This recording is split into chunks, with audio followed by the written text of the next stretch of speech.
জাপানের তীব্র দাবদাহ শুধু মানুষের জন্যই নয়, পোষা প্রাণীদের জন্য বিপজ্জনক হয়ে উঠেছে। অতিরিক্ত গরমে হিটস্ট্রোকের ঝুঁকি নিয়ে প্রিয় বন্ধুদের বাঁচাতে তাই এক অভিনব সমাধান নিয়ে এসেছে টোকিওর এক পোশাক প্রস্তুতকারী প্রতিষ্ঠান।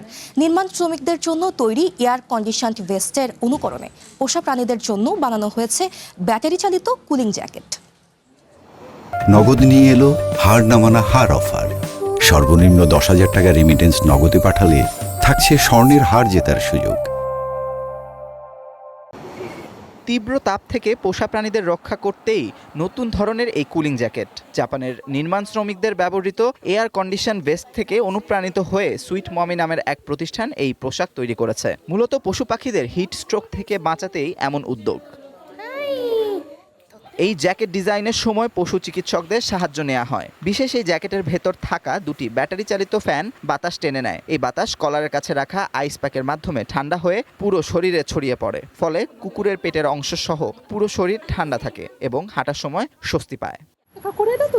এটি কুকুরের পুরো শরীরকে ঠান্ডা রাখে। প্রাকৃতিক বাতাস চলাচল করায় কোনো অসুবিধা হয় না। আমার কুকুরটি খুব স্বাচ্ছন্দ্য বোধ করছে। জাপানের বেশ কিছু শহরের তাপমাত্রা 40 ডিগ্রি সেলসিয়াস পর্যন্ত বেড়ে যায়। এমন তাপমাত্রায় পোষা প্রাণীদের নিয়ে বাইরে হাঁটা বেশ কঠিন। মানুষের মতো কুকুরদের ঘাম হওয়ার সুযোগ না থাকায় অতিরিক্ত গরমে তাদের শারীরিক ঝুঁকি অনেক বেশি থাকে। ভেটেরিনারি ডাক্তাররা আমাদের জানিয়েছেন কুকুরের শরীর দ্রুত ঠান্ডা করার উপায় হলো প্রধান রক্তনালীকে লক্ষ্য করা। ঠিক যেমন জ্বরের সময় আমরা আমাদের শরীর ঠান্ডা করি। এয়ার কন্ডিশনড এই জ্যাকেটগুলোর দাম ধরা হয়েছে 16,500 ইয়েন বা প্রায় 104 American dollar. Amanur Rahman, one international desk.